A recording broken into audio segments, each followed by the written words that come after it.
తులసి అన్నయ్యలు ఇద్దరు వదిన ముగ్గురు కలిసి తులసి చేత భగిని హస్త భోజనం తినడానికి సిద్ధు వాళ్ళ ఇంటికి వస్తారు. వదిన వచ్చారా అని కుశల ప్రశ్నలు అడిగి వాళ్ళు కాళ్ళు కడుక్కోవడానికి నీళ్ళు అందించి వాళ్ళ చేతుల్లో ఉన్న సంచిని తీసుకొని లోపలికి వెళ్తుంది తులసి. వాళ్ళు రావడం గమనించిన బామ్మ కోపంగా వాళ్ళందరినీ చూస్తూ ఉంటుంది. ఇంట్లో వాళ్ళందరూ ఒక్క దగ్గరికి గ్యాదర్ అవుతారు. ఇక తులసి అన్నయ్యలు వదిన లోపలికి గుమ్మం లోపలికి అడుగు పెట్టబోతుండగా బామ్మ ఒక్కసారిగా గట్టిగా ఆగండి అని అరుస్తుంది.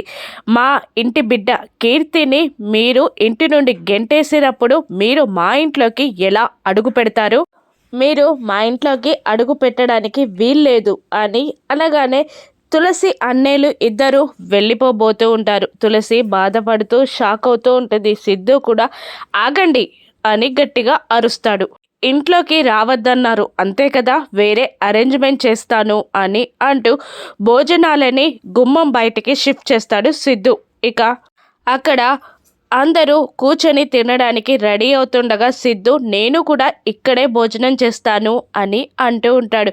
ఇక తులసి అన్నయ్యలు వదినలు ఇద్దరు జంటగా కూర్చొని భోజనం చేస్తూ ఉంటారు. సిద్ధు తులసి ఆ నలుగురిని చూసి చాలా సంబరపడిపోతూ ఉంటారు. ఇప్పుడు బామ్మ ఏం చేస్తుందో రాను నెప్సెస్లో చూద్దాం. Thank you for watching.